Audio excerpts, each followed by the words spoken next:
unfortunately, I don't have time.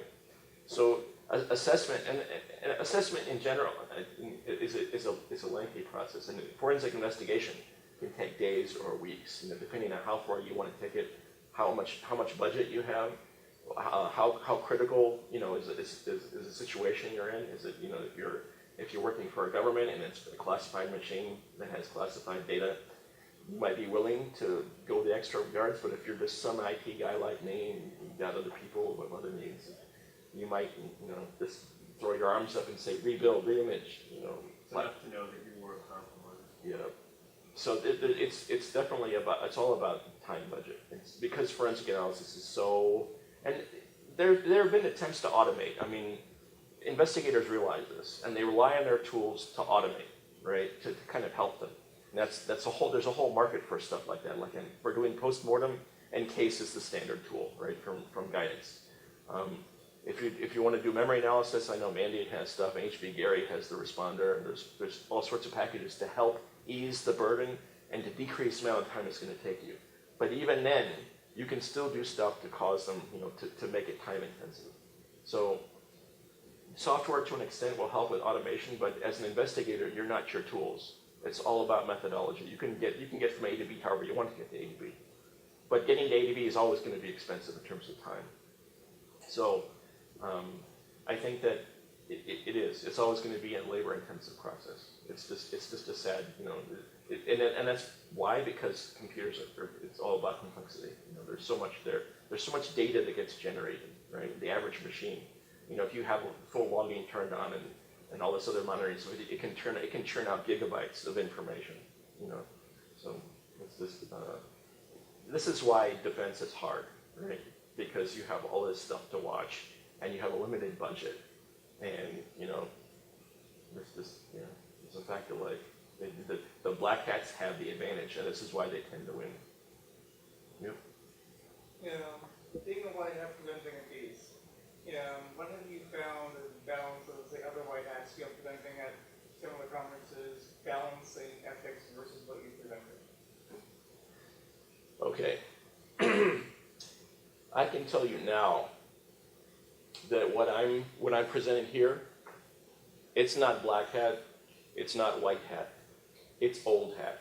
All right. This stuff has been the bleeding, the cutting edge, the stuff that the intelligence agencies are using, the real hardcore stuff is years ahead of what I just presented. A lot of it's, like I said, probably hardware based, and that's because they can get cooperation from the vendors, and that stuff is really difficult. I mean, I wouldn't want to be on the receiving end of that attack. I probably wouldn't find it. It'd probably just stay there, So in terms of like ethical considerations, I don't really see myself as giving anything away that the black hats don't already know, right? I think that for them, they're like, that we did that 10 years ago. We don't do that anymore. We have much better approaches.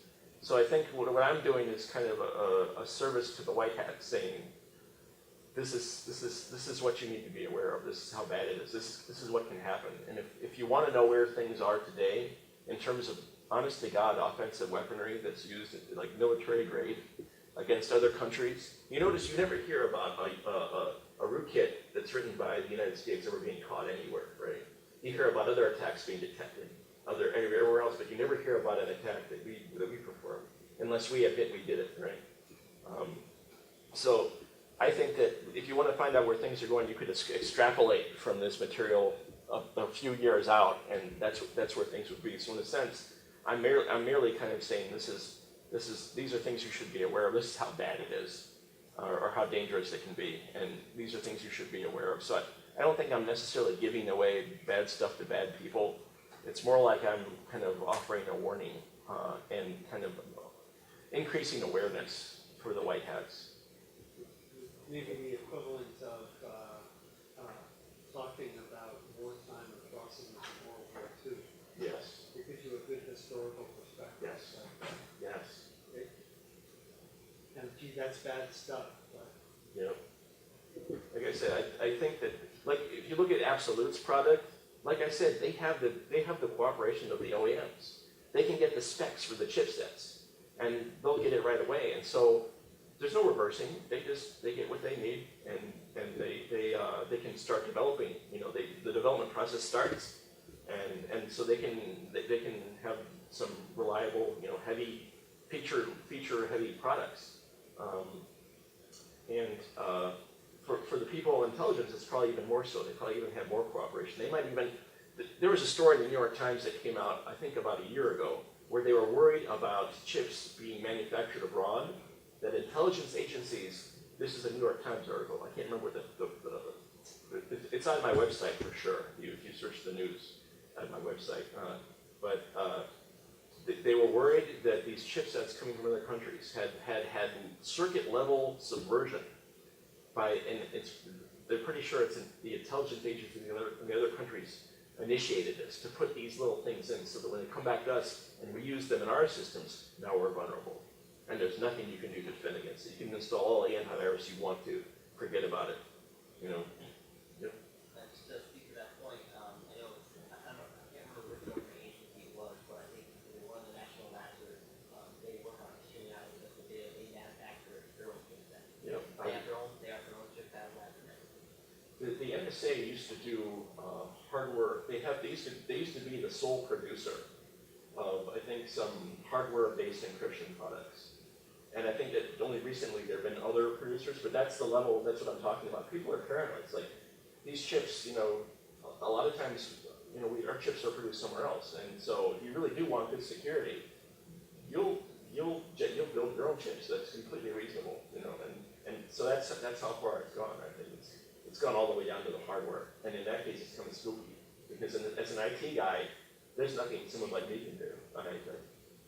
Well, I remember the first time, probably about 8 years ago, that I became aware that little boot up screen that you're seeing in your PC is when the microprode for the chip is loaded from BIOS. Yep. It's like, oh, wait, that sounds like attack surface to me. Yep. Well, you know, and that's when I suffered a Stack Overflow and just went on to other things. Yeah. It's like, I don't want to think about that.